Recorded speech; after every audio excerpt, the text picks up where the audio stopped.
Welcome to bird media. నేను మీ Pawan Krishnamurthy. Mexico అనే దూరదేశం, కానీ అక్కడ జరిగినటువంటి ఒక ఎన్కౌంటర్ వార్త ఈరోజు ప్రపంచవ్యాప్తంగా చర్చకు దారితీస్తుంది. ఎందుకంటే ఇది కేవలం ఒక దేశపు భద్రతకు సంబంధించినటువంటి కథ కాదు. శక్తి, రాజకీయాలు, నేర సామ్రాజ్యాల మధ్య జరిగే అంతులేని పోరాటానికి ప్రతీక. మెక్సికోలో అత్యంత శక్తివంతమైనటువంటి డ్రగ్ కార్టెల్ అధినేత ఎల్ మాంచో హతమయ్యాడు అన్న నివేదికలు బయటికి రావడం, ఆ వెంటనే చెలరేగిన అల్లర్లు ఇవన్నీ ప్రపంచాన్ని ఒక్కసారిగా ఉలిక్కిపడేలా చేశాయి. ఒక వ్యక్తి మరణం, కానీ దేశం మొత్తం ఎందుకు అగ్నిగుండంలా మారింది? ఇదే ప్రశ్న. ఎల్ మాంచోగా పేరు పొందిన ఆ డాన్ కేవలం నేర ప్రపంచ నాయకుడు మాత్రమే కాదు, ప్రభావం పరంగా ఒక ప్రత్యామ్నాయ వ్యవస్థను నిర్మించుకున్నాడన్న విశ్లేషణలు చాలా కాలంగా వినిపిస్తున్నాయి.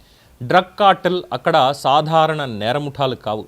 అవి ఆర్థిక, సామాజిక, సైనిక శక్తులతో కూడిన సమాంతర శక్తి కేంద్రాలు. నివేదికల ప్రకారం జాలిస్కో రాష్ట్రంలోని ఒక మారుమూల ప్రాంతంలో మెక్సికో సైన్యం గోప్యపరమైనటువంటి ఆపరేషన్ చేపట్టింది.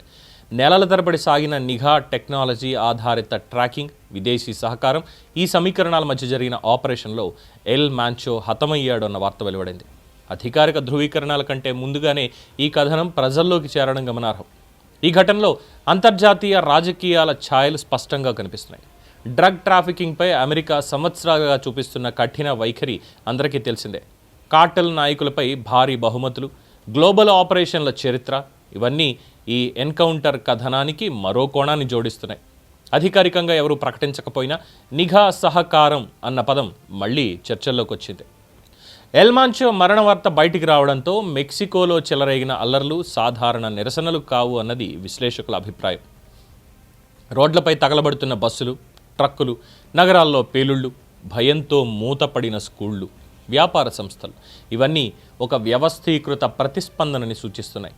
ఒక వ్యక్తి ప్రభావం ఎంత లోతుగా వేళ్ళూనుకుందో అర్థమయ్యేటువంటి క్షణం ఇది. ఇక్కడే కథ మనకి దగ్గరవుతుంది.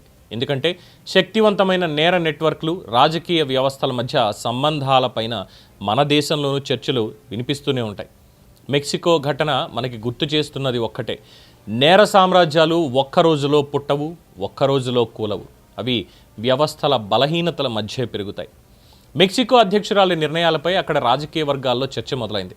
కఠిన చర్యల వైపు మళ్లడమా, లేక అంతర్జాతీయ ఒత్తిడికి ప్రతిస్పందన అన్న ప్రశ్నలు వినిపిస్తున్నాయి. డ్రగ్ కార్టెల్ లాంటి శక్తివంతమైన నెట్వర్క్లను ఎదుర్కొనే సమయంలో ప్రతి ప్రభుత్వ నిర్ణయం రాజకీయ పరంగా భారీ ప్రభావం చూపిస్తుంది.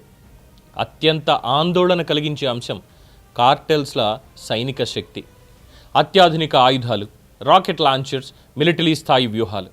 ఇది చట్టం అమలు వర్సెస్ సంస్థలు, నేరముఠాల మధ్య పోరు మాత్రమే కాదు, రెండు వ్యవస్థల మధ్య యుద్ధంలా మారిన వాస్తవం. ఎల్ మాంచో కథ చివరికి ఒక చేదు నిజాన్ని గుర్తు చేస్తుంది. నిన్నటి వరకు అజేయుడిగా కనిపించిన ఆ నాయకుడు ఈరోజు ఒక సీక్రెట్ ఆపరేషన్లో కథ ముగిసిపోయింది అన్న వార్త.